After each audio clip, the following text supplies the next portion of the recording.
cameraman will help me.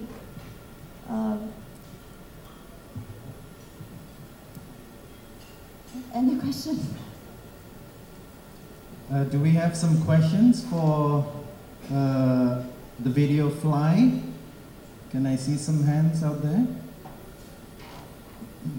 Okay, yes sir. Maybe you could step up to the mic here.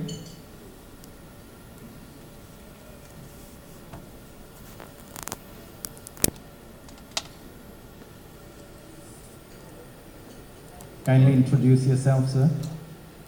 Yeah, John. My name is Galen Yo from Singapore. Thank you for the show. I just wanted to find out a bit more about the production. What led you to create the show? How long did it take to film? Okay, it took us 6 months to finish the film.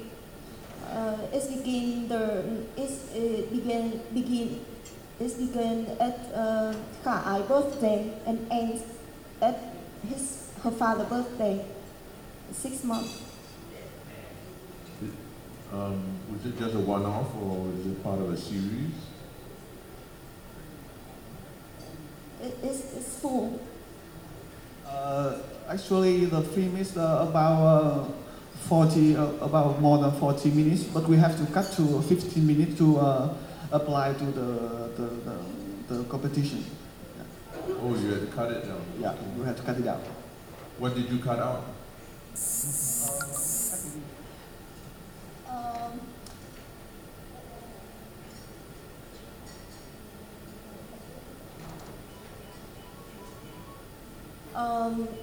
I had to learn how to dance in 3 months, and it is a long time. And in 45 minutes cut, we showed more time that she learned how to dance. Yeah. And we tell some story about her brothers. Yeah. Thank you. So a little bit more of the family and the time that she took to dance is the section that you had to edit out. Yeah, we have cut a lot about. It shows a lot about the character of her father and her, yeah, and the practicing from nothing to a ballet dancer, ballerina. Thank you. We have a question here in the front here, sir. Please step up to the mic. Could you kindly introduce yourself as well? Yes, I'm Mr. Tanaka from Japan, and thank you very much for your impressive work. I really love to see the longer version because cut it out scene could be wonderful because I'm a bit surprised to see that you're using the whole stage and you really limit very much the training 3 months scene. So, so do you have any intention to show in the whole stage and instead of using the 3 month training? And that's one question from me. And another question is how did you find this extraordinary father and daughter? I will answer your second question. Yes, I work in a group. The name is Seven Witch.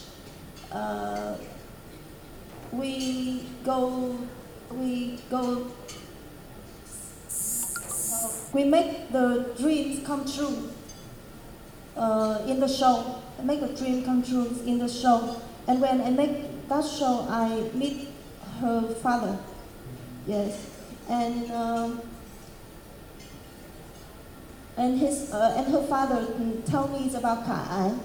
So the first time it just normal talking, and then I realized that is a touch story, and I want to tell more people know about Kha Ai and her father.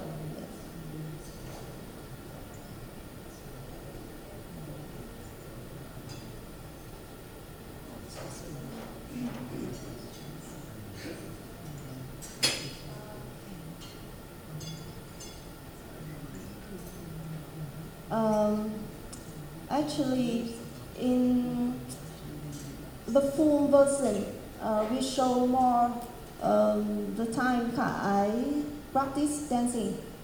But we have to cut down in 15 minutes, and then you don't have I can show every shoot.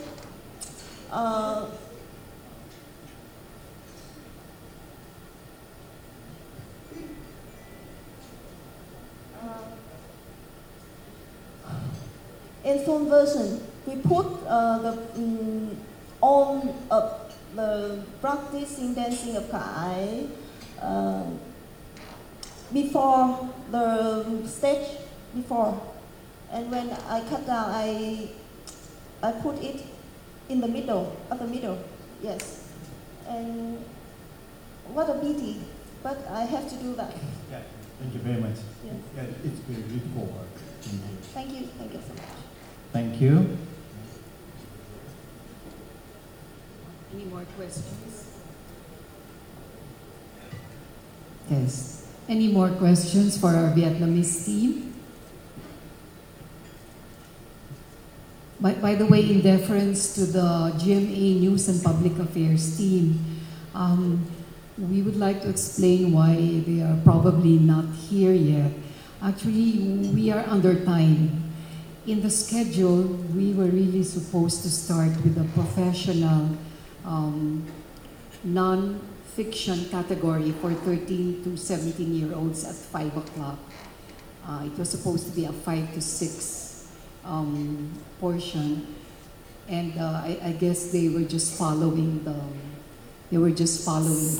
program. Nevertheless,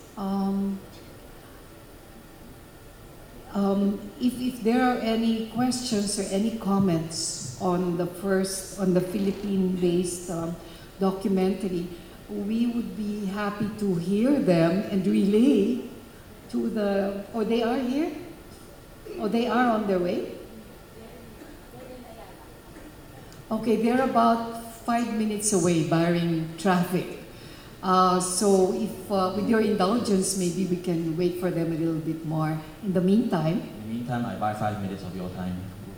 My name is Kenneth from Singapore. I also represent the Association of Producers in Singapore.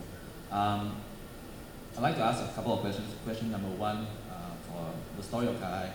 I mean, I figured that you just kind of a follow-up question to Galen. What is your intention, your messaging? The way I see it, where I sat down there, I see it's not just merely the message of Kha Ai and the father. I mean, it's the father's love for the daughter and daughter's love for the father. But I also, I think the person at the back, when you look at it, it's a story about disability. So I think that if that's how you weave in the story, or how you did it into the 15 minutes, by the way, well done. So I really like how you did it. But what is your message if you want to bring it to the Vietnamese audience as well as to ASEAN audience? Question number two. Yeah, I mean, one thing that perplexes me: how do you find your profiles? I think something that I think a lot of us in Singapore, where we were sitting, how you managed to find your profiles, not just for you guys, but I think across the but in your case, how do you find your stories, and how because of these profiles, then are you able to weave that story into that 45 minutes? By the way, I also want to see the 45 minutes. Yeah, thank you very much. The first question, the message. I want to improve Kha Ai father said he want to improve that Kha Ai will be normal. I want to show that people, if we don't have, we can hear, we can speak, we have no arms, have no leg. It is defection, but the parents will help their children to make their children to be normal, and everyone have their ability, and he's happy. Maybe the question, the message is shown in the film that there is no children with disability. We have the responsibility to improve other and different ability from other children. That's the message. It's not just talk about the love between father and daughter. It's talk about our ambition, and there is no disabled person. Yes.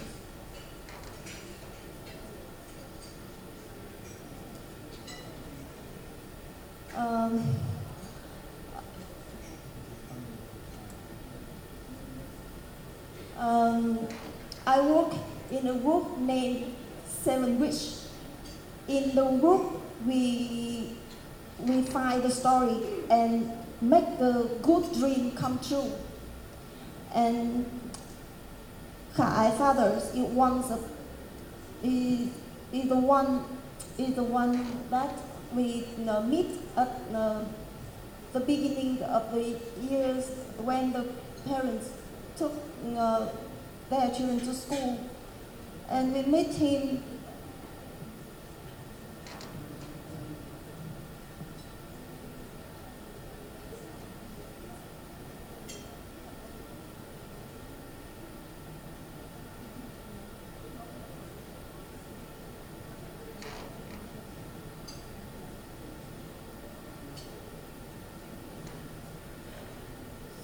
I'm sorry.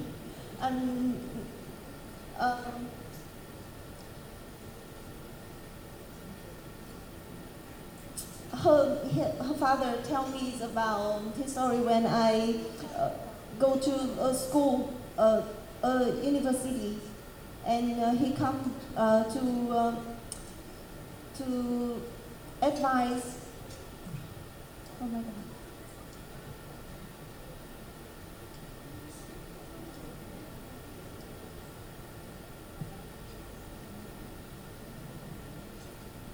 Or maybe we could say they were lucky enough to be able to meet the father of Ka'ai and be able to produce this wonderful video.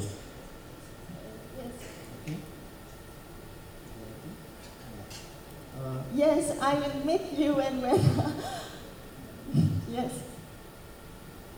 Thank you so much. I'm sorry. Any other questions we have while we wait for the Philippine team to arrive? Someone wants to fill in? Okay, please go ahead. Please introduce yourself. I'm Caroline again from Indonesia. My question is, the ending of the story is very beautiful where they perform the dance. Is it a real, natural, is it a setup because you want to shoot, or is it a real? Then you come and take the moment. I set up all that I want to make her dream come true, but she have no money to teach. She have no money to learn how to dance. She have no money to build a stage, and I help her. Yes. Okay, thank you so much. I think if there are no more questions or comments from the floor for our Vietnamese team, we would like to request them to please stay on stage as we continue with our discussion. And this time we'd like to call on the director, we'd like to call on the director and writer of Forgotten Children of the Waves, or Isinulat sa Tubig. I think he must have walked on water to get here in time for catch your breath first, because he was, the original plan was really for 5 p.m. Anyway, how about a big hand for Jason and the rest of the team from GMA News and Public Affairs. Thank you, ma'am. Good afternoon, everyone. Jason, would you like to say something first? If you've caught your breath already, before we start with the discussion. Good afternoon, everyone. I am Jason, and I am the executive producer and director-writer of the documentary Forgotten Children of the Waves. The story is about children from Matnog, Sorsogon. For many students, getting an education is as easy as riding a school bus or walking to a nearby school. When we learned about this story, we traveled 16 hours from Manila to Sorsogon, and what we found out is a more heartbreaking story, because in Matnog, Sorsogon, students face more difficult challenges. They have to brave the seas. They have to trek mountainous roads, carrying their books and their bags and uniforms has been a Herculean task for them. For these children, thank you. So I had to run from Ayala Avenue up to here.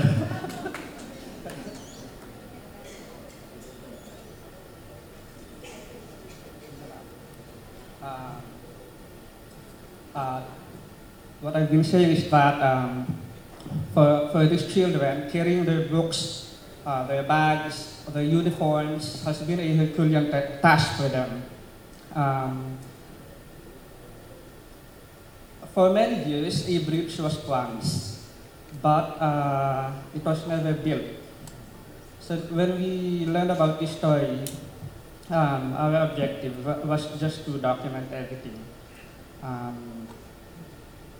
When I met the children, the students from Matnog, Sorsogon, I asked them what their ambitions were, and they said that most of them said they have no ambitions. They have no ambitions because they believe that they won't be getting a diploma anyway. So I challenged them that what if the local leaders and the national officers, the national leaders would build them a bridge in the future. They said that if the local leaders would really fulfill their promises, they might be able to get the education that they deserve.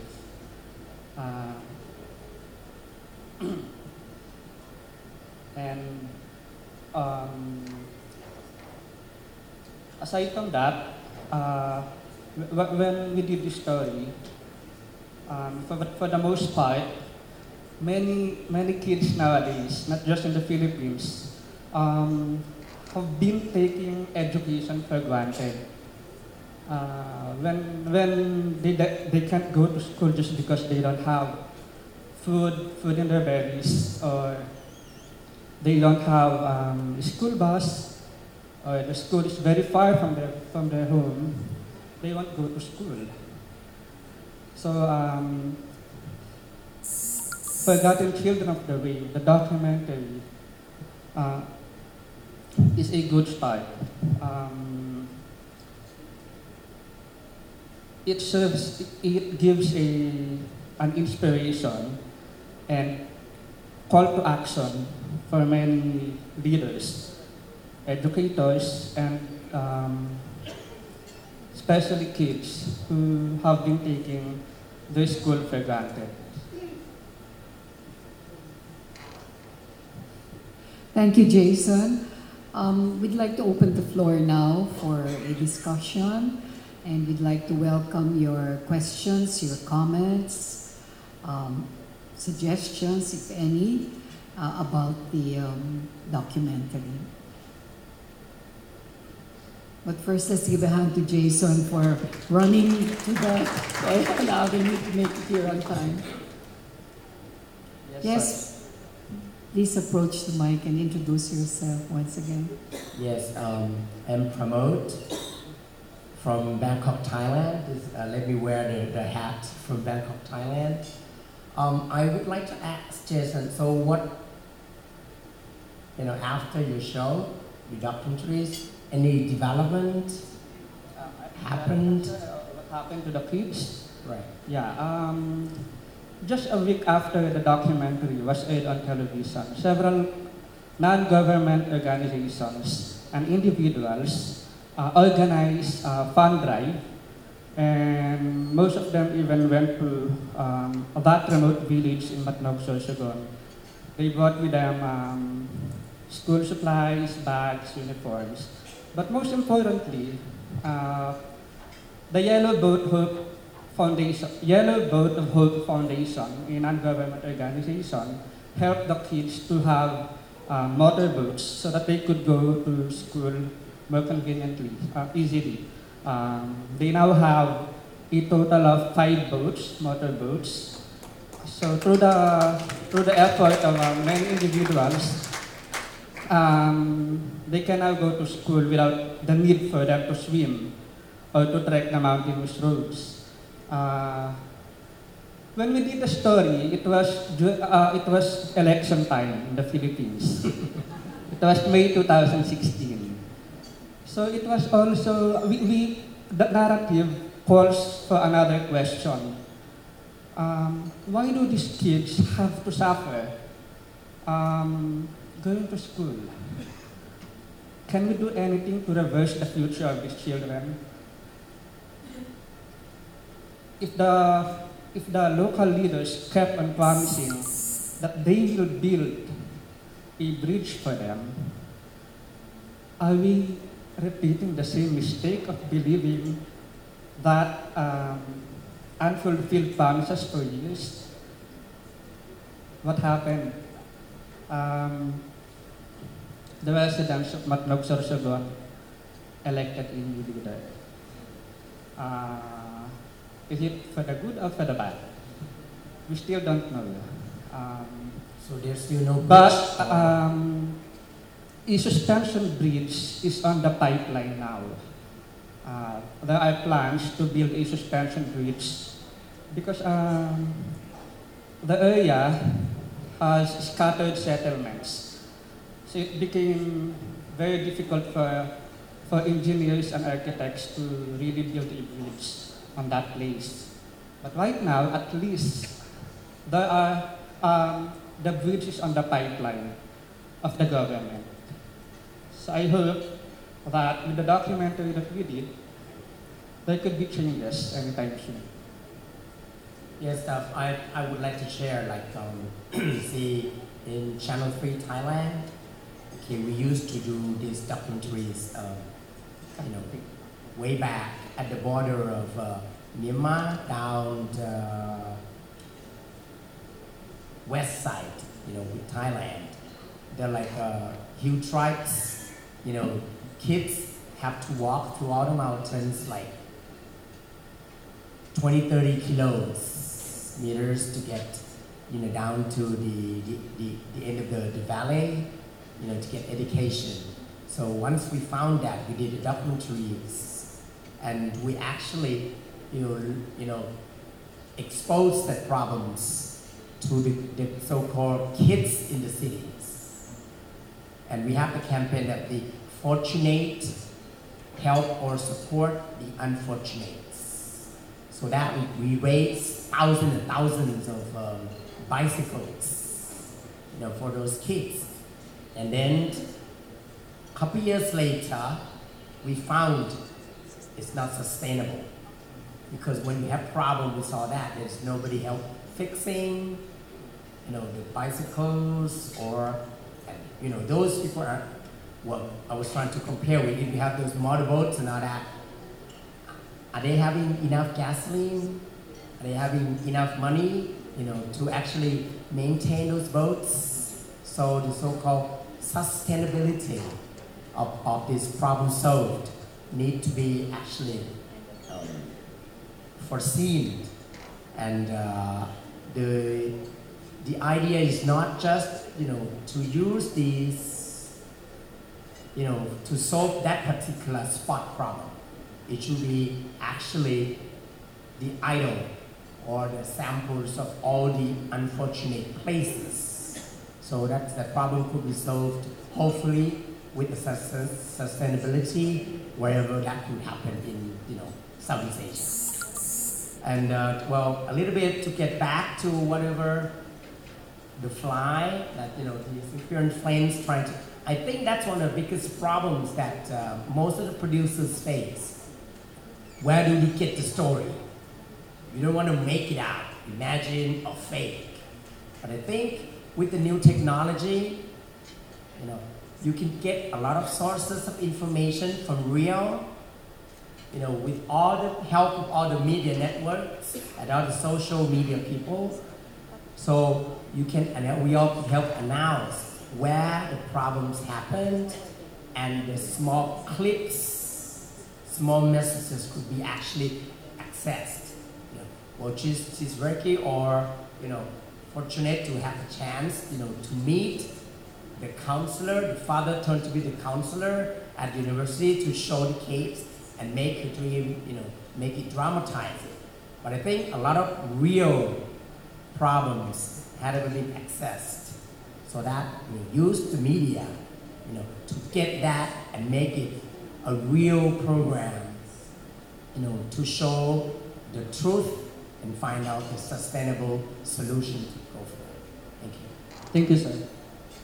May I add, ma'am, that the issue of access to education has really been a problem in the Philippines. I've been doing documentaries for many years. One of the most notable documentaries that I did was way back in 2012, when we did a documentary about children from southern Philippines in Mindanao. Children there use charcoal and banana leaves instead of parent papers. And another documentary that I did last year features children wherein they cross a very tiny, what do you call that? Not a suspension bridge, but a very tiny wire, only supported by bamboos. What I'm trying to say is that the issue of access to education in the Philippines is really a serious problem until now. In the age of modern technologies, the availability of resources, we are still encountering these kind of stories. So as media practitioners, documentaries, we continuously search for this kind of stories to share to our viewers. Because these stories are not just inspirational, but most importantly, these kind of stories are a great way to call the attention of authorities as to what the people really need, especially the children and the kids.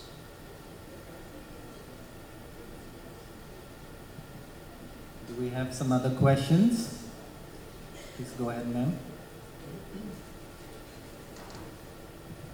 Hi, I'd like to ask, earlier you mentioned that the documentary was incidentally shown during election season. That's right. So I'd like to know if it was a conscious decision on your part as the producer in the network.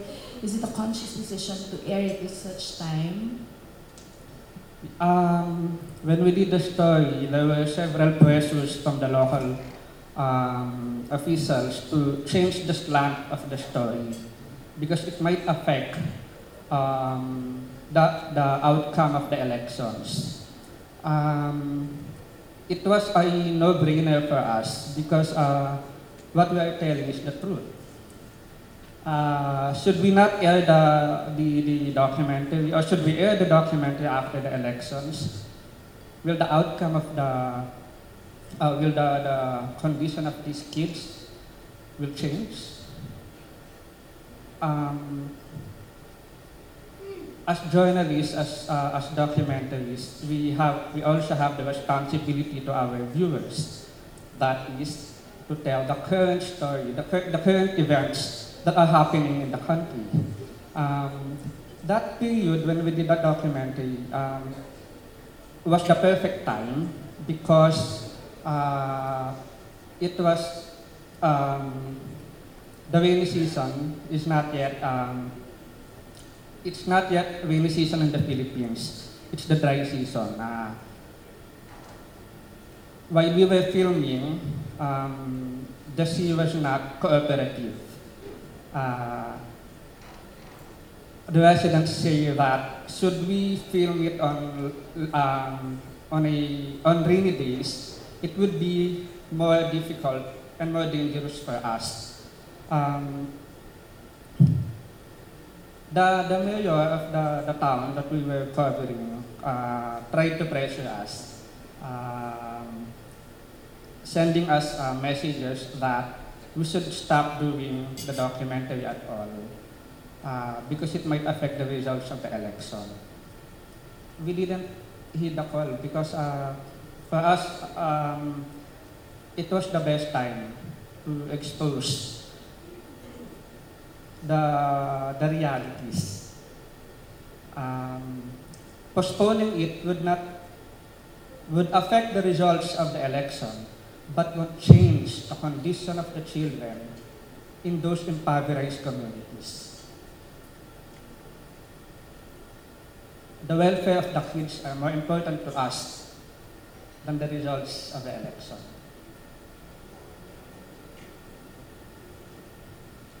Any more questions?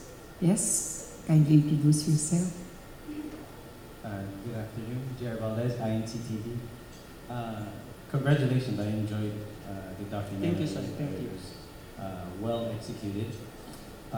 Just a few questions. So, this was under the category of 13 to 17 years old. Was that your target audience, Bob? It is, yeah. Mainly because, like what I said earlier, for most students or for most kids,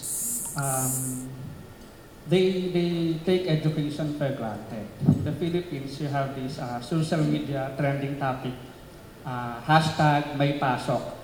Children or students always ask, are classes suspended? Or is there a class when there's a heavy rain? Heavy downpour of rain. They always ask, are classes suspended, or do we have to go to school just because I don't have baon or allowance? Do I really have to go to school because my stomach is empty? Most students in urban areas have easy access to school because they ride the school bus or they walk to the nearby campus, but they don't know that most of their contemporaries, most of those students aging from as young as 7 years old to 13 years old or 14, 15 can't easily go to school just because the access roads going to school is not available. So what were you hoping for this 13 to 17-year-old audience to feel while they were watching the documentary? We first launched the video to social media. When we released the video, it garnered 5 million views and several million reactions. Most of them shared it online. And for the Philippines, which is a country that is mostly which has a very vast number of social media users, especially teenagers like 13 to 17 years old. It became an effective campaign because most of them tried to help. They called for help, they organized fun drive, they organize activities. They went to the school as far as Sorsogon from Manila. Most of them organize donation drive. They sent school supplies, cash donations, and others. You won't believe that most of them came from high school in Manila.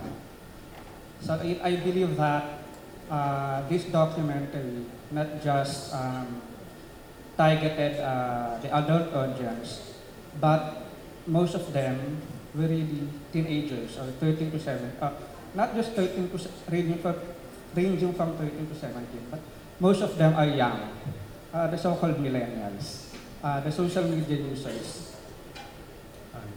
I don't know if I missed it in the documentary. I don't know if I might have not read it. How far was it from their homes to the actual school club? How far was it? We left their home at 4 a.m. We arrived at school at 10 o'clock in the morning. You might say these kids are used to the difficult terrain, unlike us, which I admittedly I really found it very difficult because I had to trek an additional hour just to get to the school. But according to them, they really, on a regular day, school day, they leave home around 4 o'clock in the morning and arrive at around 8 o'clock in the morning, just in time for their class. So it's around, it's like a 6-hour travel. Yeah. But you don't know how far that is in kilometers from, like, an average of how many kilometers that would be. I'm asking this because I don't know if it was shown, but there's no other option than that. Well, because I heard, if I'm not mistaken, if you can correct me if I'm wrong. One of the girls said that pamasahe would be their fare would be 20 pesos. Yeah. There are families who own motorboats. If they wish to ride or to go to school using a motorboat, they have to pay 20 pesos. But remember, these families don't have enough income to pay a measly sum of 20 pesos. For them, 20 pesos could buy food for their tables. Instead of spending 40 pesos round trip from their home to school and back. Instead of spending 40 pesos a day, they would spend it for their food, for other needs. If the mother is pregnant, she has to go to community clinic for the checkup, and it's not free. She has to pay for the medicines, and that would cost more than 40 pesos. There is an alternate route, but it would take another 2 hours just to go to school. So the 6 hours that they plus another 2. There is an alternate route, the easy route. They don't need to go up the mountain. They will just pass the side of that area. But it would take another 2 hours. So the children would opt to trek the mountain or cross the sea, trek the mountain, and then arrive. I was asking because that's the only thing I thought was missing in the documentary. I was hoping to see the alternate route to make it more, to side with what they're doing. Because that's what you're trying to get us on. You want us to say that they really have no choice. But I was like, what's the other choice? What is this 20 pesos? Because 20 pesos for that and a 6 compared to that long walk they have, is it really worth their health? You know, just the sacrifice. That's the other thing that. But other than that, Yeah. That's all. Thank you, Paul. Thank you. Salamat. Thank you very much. Any more? Yes, please. Good afternoon po. Good afternoon po. Congratulations. Thank you, ma'am. I stopped being emotional a year ago, but I can't help but cry when I saw your documentary. I'd just like to know if you coordinated with the DepEd already? Yeah. Yes, ma'am. So what was the action of DepEd? The DepEd in that region organized a task force real time. The name of the program is Real Time. They organize a task force real time.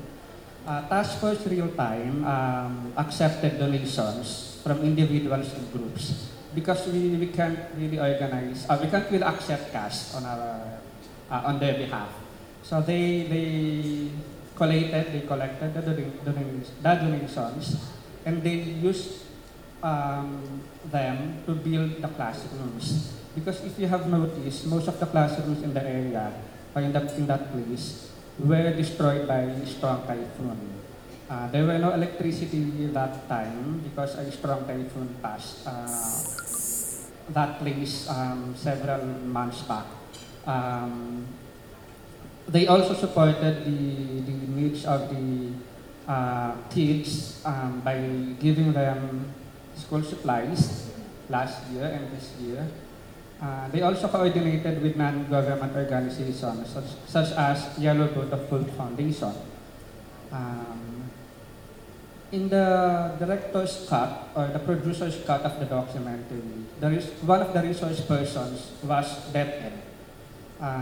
They answered our questions. We challenged them to act on the problem of these children, of these families. Immediately after, they coordinated with the local government on how they could start building bridges on that place. I went back to them just last July this year because I received a cash award from another award-giving institutions. All of my awards I gave them to the children featured in the documentary. And I coordinated with DepEd about it. So I followed up, we constantly follow up on the status of this community. They promised that before the year ends, they will give me an update as to what's the progress of the bridge and the road construction in the area. And at the same time, the construction of new buildings, the repair of school buildings in Suwa National High School. I think I keep on hearing you saying about bridges and the motor bangka. How about the DepEd for them to build a school at the area, at that barangay? I think they could coordinate with DepEd, the local officials there, the barangay captain. Maybe they could put a multi-grade school. DepEd has a policy that before I don't know if this is a logical policy, I can't really say. But DepEd the Department of Education has an existing policy that before they build a new classroom or new campus or school in the area, they have to secure at least a minimum number of students before they build another school. In that case, they said that it would be inefficient. It would be not few students will be able to enroll. So up until now, the existing high school in that area is Suwa National High School, because even though there are scattered settlements in Matnog, they said that only a few can enroll. Yeah. Thank you very much. Thank you. Thank you, and thank you to all of those who have shown interest in both documentaries. Thank you very much to our Vietnamese team, Tran Ik Chue, and to our videographer and our editors, thank you very much for your participation. And to our Philippine team member, Jason Edward Santos, or Bernard Santos, thank you very much for catching up. Thank you. And we'd also like to thank our co-moderator for the afternoon, Jonathan Tlao of Indonesia. Thank you very much. Before we wrap up, we'd like to announce the PL Lim room in the second floor. And then 9 a.m. to 12 noon, the Pre-Jeunesse Day 1. And we have a talk on Pre-Jeunesse, a discussion following that with Ms. Angel Javier Cruz. A screening of the amateur category, and Mr. Misuto Tanaka, Secretary General of Japan Prize, NHK, moderator Ms. Doris Noval, Philippines. In the afternoon, we will have other activities like screenings and discussions for the children's category, Pride in Self, Pride in Family, and Pride in Tradition. And after the afternoon tea, there will be a jury deliberation and voting at the PL Lim room. And at 5:30, we will have the Heart Award presentation and the cultural night at 7:30 tomorrow. We'd like to inform the jury members who were not able to screen the 2 entries and who belong to that category for professional, non-fictional, Associate Professor Faye, I think, and Mr. Junik Dao and others involved. You may do this, you may request to screen this at the media bar, the media room. And if there do we have closing remarks from the organizers before we call it a day and before our guests go for their sightseeing tour and for their personal time? Ms. Go? I think we have to congratulate once again Elvira and the officers, the governing board for a very successful day 1. Thank you, Tita Boots and Jonathan, for the wonderful moderating all these talks. And actually, upon hearing, all the explanation, the presentation, I realize now why First Southeast Asia Pre-Jeunesse has to materialize. It helped us understand more. And we got so emotional, we are crying also with some of the films. So it's good that they were there to explain. And I know it's not very